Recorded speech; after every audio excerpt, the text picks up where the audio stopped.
Hi everyone, I hope you're doing great today. Okay, so I saw a video that was shared by my beloved brother and friend, Femi Fanikade, on his Twitter handle. And I don't know why this particular one, this very video that he shared, sparked something in me, because we've been seeing too many videos like that. I mean, where Nigerian soldiers are complaining about the way and manner in which they are treated on the battlefront, how that they are ill-equipped, how that they are usually made vulnerable to the terrorists, how that many of them die and nobody cares. We've seen too many videos. I don't know anybody who has access to the media or social media who has not seen any of those videos. There are too many of them out there, many, countless. But this particular one really hit me, and I don't know why. And the moment I saw that video, I became very, very upset, very angry. One captain just came out from no angle. Call himself captain. What was that? Is it captain for follow? Is it Fala here? Be Fala what? Empty hall. Nothing is inside this hall. He chased all the soldiers out. This is Zamfara. One brigade camp. He came in, chased all the soldiers out, that they should go and sleep outside, where there are reptiles.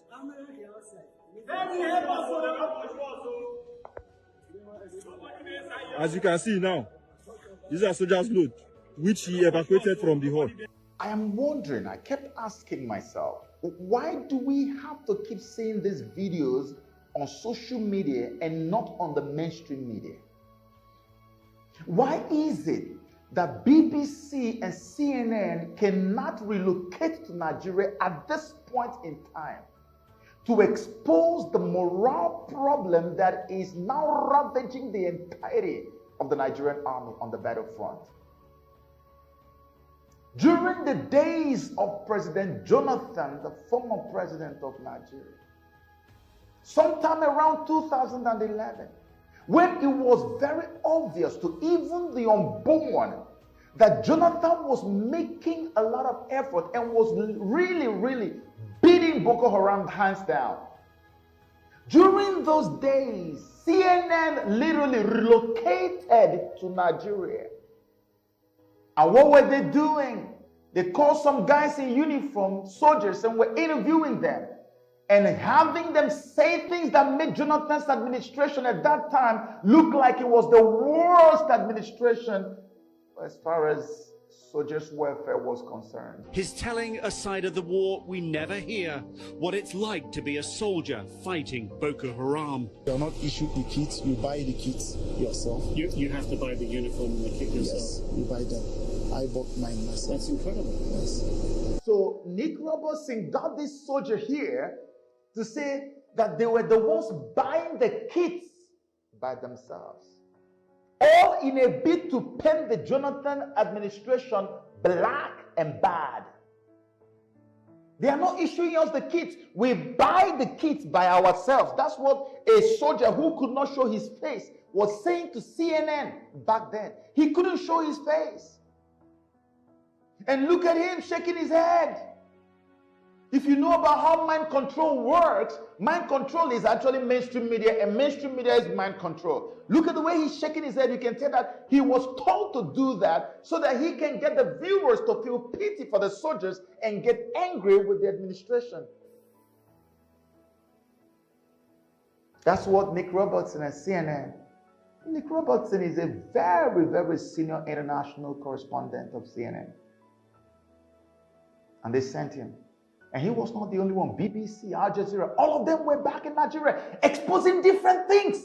Things that didn't make sense to hamper the activities of the soldiers at the time, when we were actually winning the war. I want you to watch this very next clip so you understand better what these guys are doing to us. There are thousands of troops stationed in this town, and there are many more stories like the soldiers we're talking to. His morale rock bottom. Things are about to get worse. The army won't pay for the drugs, even though you got your injury fighting Boko Haram. They not paid for the drug. We asked a senior government official about these shortcomings. He said that he would look into it. Why don't the generals see this morale problem and think about giving you better weapons to win the fight? So there you have it. His morale, rock bottom. And they will not pay for his medicine even though he was injured fighting Boko Haram. Look at the kind of trivial discrepancies that this man and his CNN were exposing and using that to paint Jonathan black. He said that Jonathan was incompetent. This was the proof that Jonathan was not a good commander-in-chief, that he was too weak to lead the war against the terrorists. This was their own proof. But look at today. The Nigerian soldiers are going through 1 trillion times more hell today at the battlefront than then. And they are no longer waiting for CNN or BBC or Al Jazeera to come and interview them. They are now actually making the videos by themselves and putting it out there for the world to see. And yet, the mainstream media will not pay attention and even report it. What does that tell you about the mainstream media? You see, that's why I get very angry. And my anger is not even towards them who already have their work cut out for them. They are already the agents of the wickedness that we've been dealing with in our African continent. These guys work with the colonial powers. I've said it countless times in my videos. When they divided the African continent in Berlin in the 1800s, what did they do? They knew they needed the media to keep the people inside the mind control slave camp that they've created for us. It's a mental slavery kind of stuff. We have a slave camp created in our minds, and they use the media to maintain and sustain it. The same thing they are doing to black Americans today. You're walking around thinking that you're free, but you are not really free. That's why they don't want any other opinion. Look at all the news channels that are beaming towards Africa. Nearly all of them, 99% of them, are left-wing news media organizations. Left-wing, all liberal media, CNN, Al Jazeera, all of these guys, they are liberal. Why can't we have a balanced opinion? No, you can't, because you are a slave. You are in a slave camp. They had to follow you up every day with CNN and BBC and the rest of them, so you can stay in line and never get out of the line. If it wasn't so, why would they remove a president who actually meant well for Nigeria and wanted things to be good? That's how you approach the kind of enemy we're dealing with. If Jonathan had been to Chatham House to go and sell his soul to the colonial powers, he would never have been any good. The reason he was so good was because he was an accidental president. The guy became president because his principal, Yaradua, died. Yaradua had said no to AFRICOM, okay? And Jonathan equally said no to AFRICOM and was marked for demolition. And that's why this next video that is coming is going to help you understand what is really going on. Why the Buhari who came after Jonathan is rather begging AFRICOM to come to Africa and establish their headquarters there. Since AFRICOM was set up, no African president had allowed them to bring this AFRICOM to Africa. But today you have a Buhari, a Nigerian president, asking AFRICOM to relocate their headquarters to Africa. That's why you need to pay attention to my next video coming up. We are in trouble. We need God and each other at this time. When you finish talking, my people will not listen. They're jumping. Everything CNN says, they grab it. Everything BBC says, oh, that is it. They work for the colonial powers. They work for the colonial powers. God says, my people perish for lack of knowledge. If you have ever followed anything out of Nigeria, be honest to yourself. Tell me the truth. How many videos from Nigerian soldiers have you seen? I'm going to line up about 2 or 3 or 4 of them now for you to watch, okay? After watching it, tell me why these videos are not on mainstream media. Tell me why these videos are not being reported on daily basis. Look at Guardian newspaper of Nigeria posted a video on their YouTube channel. The real caption of it is, Nigerian army faces morale crisis as 380 soldiers exit over loss of interest. Nick Robertson was trying to manipulate a soldier to talk about morale crisis that didn't exist at that time. The guy was trying to manufacture a morale crisis that was not even existing during that time within the Nigerian army.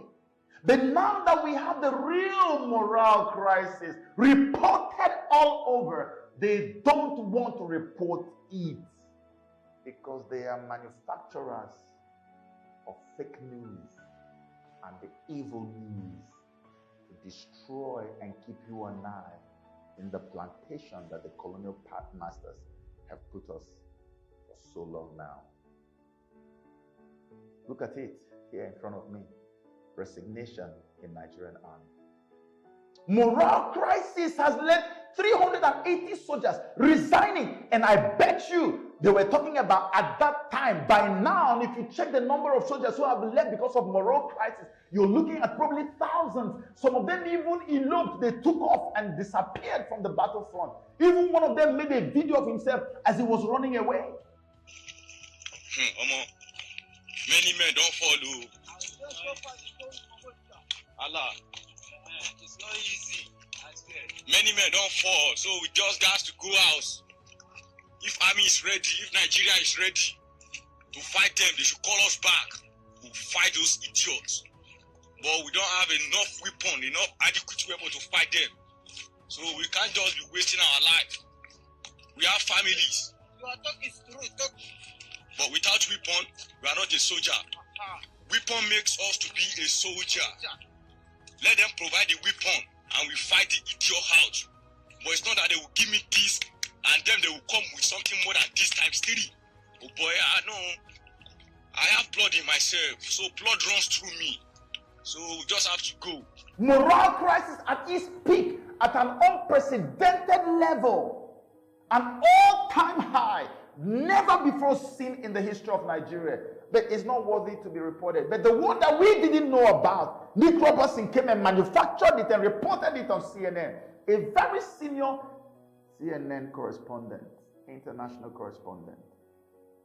He doesn't cover Africa that much, but he was in Africa, he was in Nigeria, because they needed to keep Jonathan out. Anytime you see an African president doing well, watch out, they will come after him. They will never come after a president who is fighting for their own good and hating his people. But when a president in Africa, an African president begins to fight for the good of his people, that's when these forces will come after him. They will threaten him with military action. They will threaten him with media harassment. They will come with all kinds of stuff. Unfortunately, our own African population do not understand these things. So when they come with these things, we always agree with them and support them and allow them to use us against the ones who have come to save us. This is what they did in Nigeria. Look at the Buhari that we don't like under his regime. More people have died prematurely. More people have committed suicide. More blood has been shed in Nigeria. More people have become refugees in their own ancestral homeland. More farmers have lost their farmlands to foreign Fulani herdsmen. More death, more everything, more economic decadence, more corruption, more everything that is evil and bad. And this is the one that the foreign colonial powers are in love with. We became the third fastest growing economy under Jonathan within the shortest possible time. We even shot past South Africa. Nigeria was doing so well and was looking so good. Ebola came to Nigeria, we beat it hands down. How can they love such a man? It is the one that is here overseeing the death of Nigerians and the exodus of beautiful Nigerian brains who are now moving as refugees and becoming refugees in foreign lands. That's the one that the colonial powers love. How can you not see these things? How can you not know that these people don't mean well for us? Here are the videos of Nigerian soldiers going through hell. Whether you love them or you hate them, these are our brothers. And they send them there, and they leave them with nothing, and they kill them, and they die. They have wives, they have children, they have relatives. CNN would not want to do that to protect. Imagine if CNN would put this in the news, BBC would put it in the news. At least the government will do something. They will not do it because they are in sync with the evil. They are part of our problem, a very integral part of our problem. Here are the videos. I won't tell you to enjoy, but I will tell you to just take note of what we are dealing with. May God bless you, and may He protect all of us. Amen. That is not the time to cry. Look at me. That is not the time to cry. Good morning, sir. I'm standing here with Sector 2 Commander. The armed helicopter have just come over our head. The instruction I gave them, anything moving, they should engage it because most of my gun trucks are not moving. Like I said earlier, we are with the leading MRAPs, and the 3 battalions are fighting and deployed. Nobody is running. But what we have here, I will give you some estimates to guide your good decision, sir. Boko Haram has fired more than 100 mortar bombs at us. They have fired more than 80 to 100 RPGs at us. In addition to more than 8 to 10 gun throws from every side since yesterday, we have not run, and the soldiers are not misbehaving or disobeying orders. We have casualties. I will come and see you in person on what we need to do, but we are not running. Neither is any soldier misbehaving or running. Sir, if you can look at that, that's one of our MRAP tire that is not run flat, that bullet tore. We have used more than 20 MRAP tires here. That's another one, sir. We have changed close to 250 ELOS tires due to the terrain. This is what we are facing in the Timbuktu Triangle, sir. What Nigeria Army have been doing us. See where they brought us to.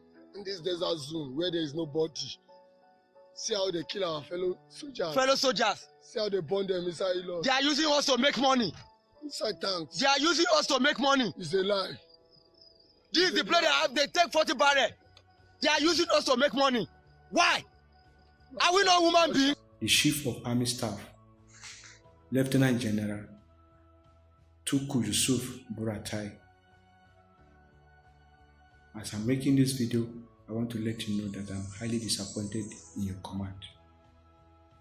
You should call yourself a coward, a traitor, and a betrayer to the Nigerian as a whole.